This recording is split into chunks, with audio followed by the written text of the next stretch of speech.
Bom, continuando a nossa aula sobre introdução à administração financeira, nós acabamos de falar sobre as funções de um administrador financeiro e eu trouxe aqui o que o Asaf Neto Lima também está na nossa bibliografia, tem a capa do livro está aqui, né? Ó, essa aqui é a capinha do livro.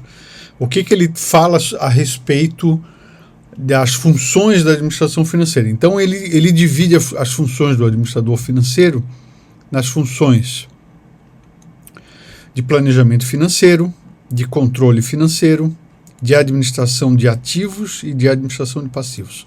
Veja então que a disciplina de planejamento e controle financeiro diz respeito ao planejamento e controle financeiro e a disciplina de finanças corporativas diz respeito à administração de ativos e passivos. Enquanto alguns autores gostam de falar sobre decisões de investimento, o Asaf Neto gosta de falar sobre administração de ativos. Então, comprar um ativo, investir no ativo é uma decisão de investimento. Vender um ativo também é uma decisão de investimento. O ativo já deu o que tinha que dar, já acabou o seu tempo de vida útil, então ele vai ser liquidado, vai ser vendido. E assim em relação ao passivo também. Essa é a imagem que está aqui embaixo, né? É um balanço patrimonial esquematizado, igual àquele precedente que a gente mostrou no slide anterior, né? Que é esse aqui. Só que a gente faz o destaque aqui, né? Que é o destaque que o Asaf Neto gosta de dar, né? Que ele chama, então, quando se administrativos, você administra o lado esquerdo aqui do balanço patrimonial, né? Bom, vamos avançar então.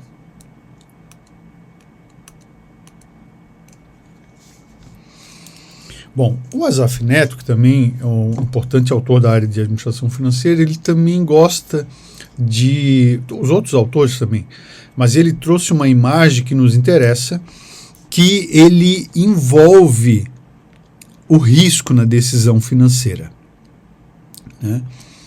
Então, a gente tem o risco financeiro, aquele risco associado à decisão de financiamento. As decisões de financiamento estão relacionadas ao risco, ou estão associadas ao risco financeiro.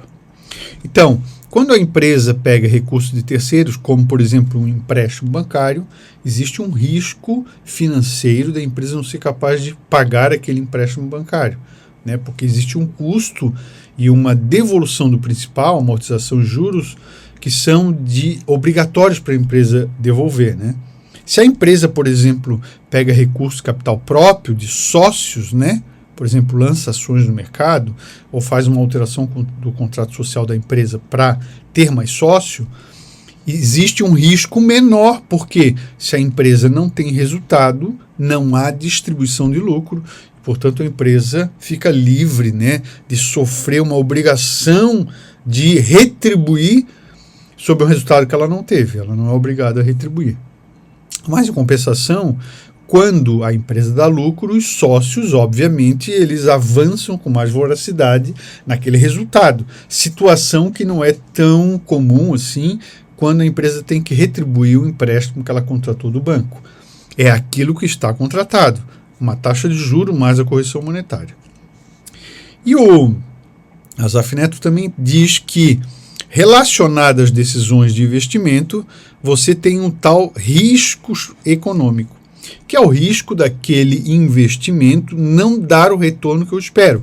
Veja que aqui está destacado risco versus retorno.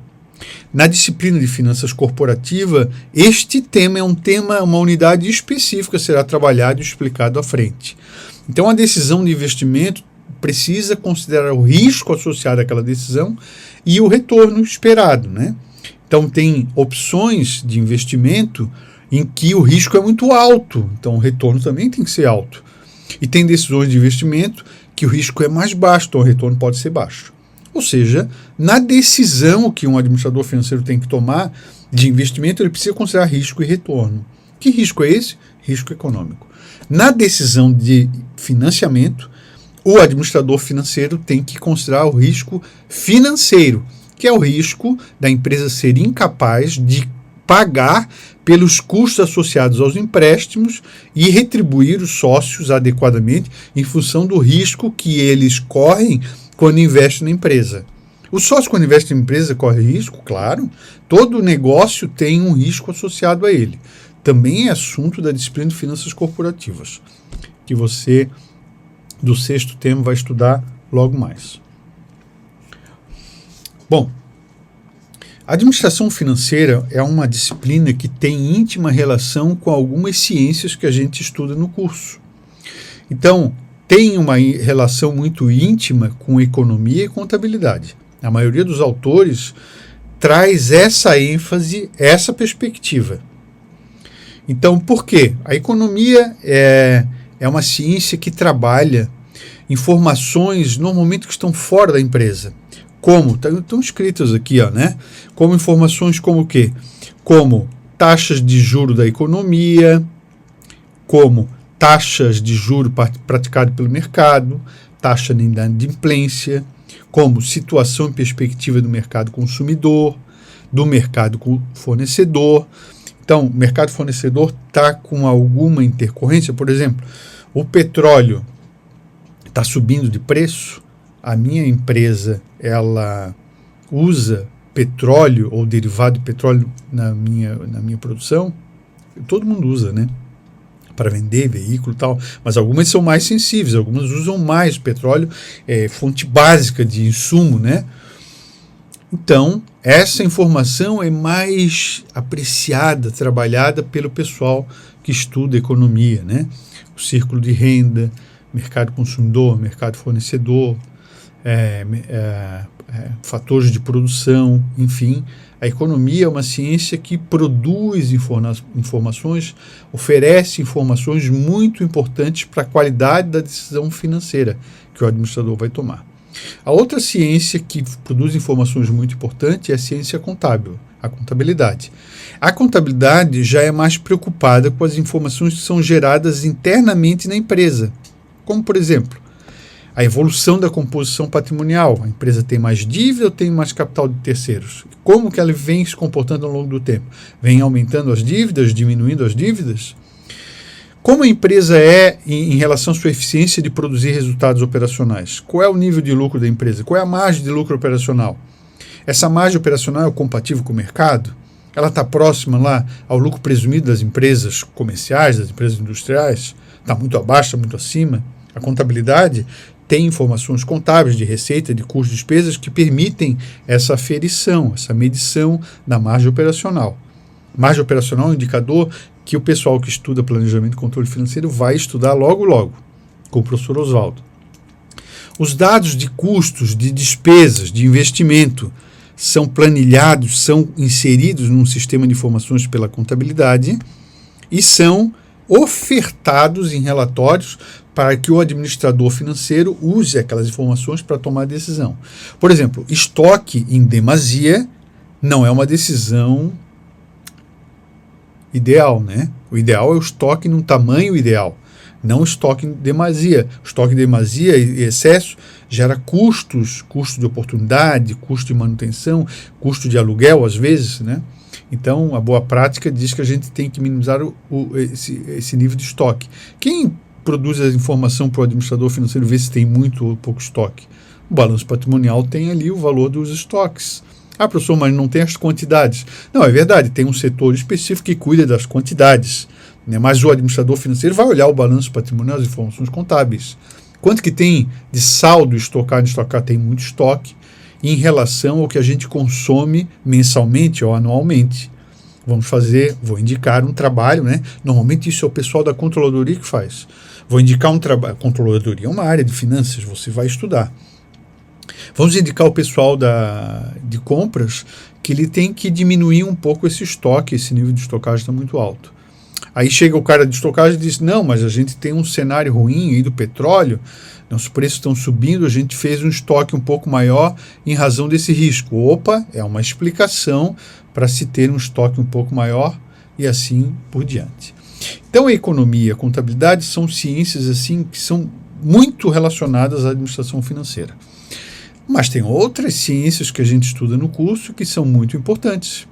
Tem o direito, tem a matemática e a estatística, e tem até sociologia, psicologia, porque lá no final, quando a gente toma uma decisão de investimento, de financiamento, por exemplo, em investimento, vamos fazer uma nova planta fabril.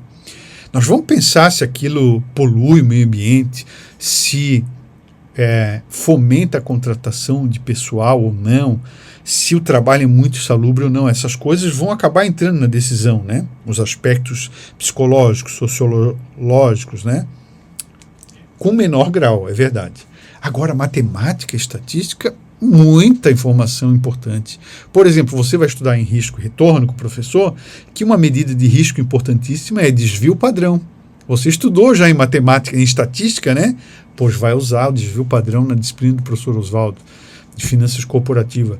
Vai usar também média ponderada em finanças corporativas e planejamento e controle financeiro, porque média ponderada, que a gente estuda em matemática, é muito usada em administração financeira.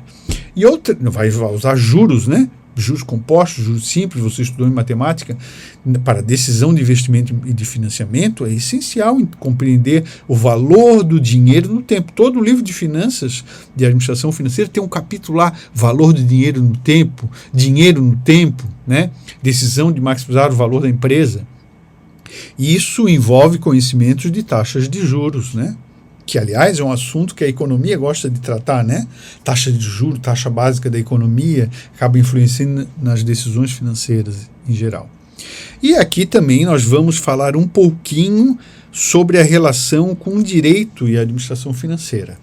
No curso inteiro, nós vamos usar informações da matemática, da estatística, da contabilidade e da economia. E nesta introdução, particularmente, o professor vai explicar um pouco mais do que a maioria dos livros explicam sobre a relação da administração financeira com o direito. Então, entender um pouco de direito empresarial, direito comercial, é importante para o administrador financeiro. Por exemplo, você sabe a diferença de uma sociedade anônima de uma sociedade limitada? Sabe o que é um microempreendedor individual? Sabe o que é uma empresa simples, que está no Simples Nacional? Isso já é um aspecto tributário, Simples Nacional, né? Você entende sobre tributação, lucro real, que você estudou em contabilidade financeira, o imposto de renda sobre o lucro presumido, já ouviu falar nessa expressão? Contribuição social sobre o lucro, cota patronal previdenciária, que você estuda em recursos humanos. Ora, como que um administrador financeiro estuda, toma uma decisão de investimento ou financiamento negligenciando essas informações? Não tem como. Nós precisamos ter uma noção básica sobre aspectos tributários, sobre legislação societária. Inclusive porque o livro de administração financeira usa muito a lei das SAs, e ali tem destaques em relação à ação preferencial, acionistas preferenciais, acionistas ordinários, ações de gozo e fruição, debêntures, são tudo termos que a gente usa na nossa disciplina, e que eles são tratados um pouco pelo pessoal que trabalha a área jurídica, que estuda a área jurídica. Não é à toa que nosso curso de administração empresarial tem disciplina de direito tributário, tem disciplina de direito empresarial, tem instituições de direito público-privado, tem algumas disciplinas e são muito importantes para o administrador financeiro se colocar no mercado. É óbvio que não é o intuito dessa disciplina esgotar o tema, mas dar uma noção, e aqui nós vamos dar uma pequena ênfase na questão tributária, porque estamos num processo de reforma tributária. A reforma já ocorreu, estamos no início de 2026, e neste ano já será o ano de teste, de calibração dos tributos do Imposto ao Valor Agregado Dual, que foi instituído no Brasil, o IVA dual, que é composto pela CBS e pelo IBS. Já vamos explicar na sequência esses assuntos, tá? Bom, continuamos no próximo vídeo.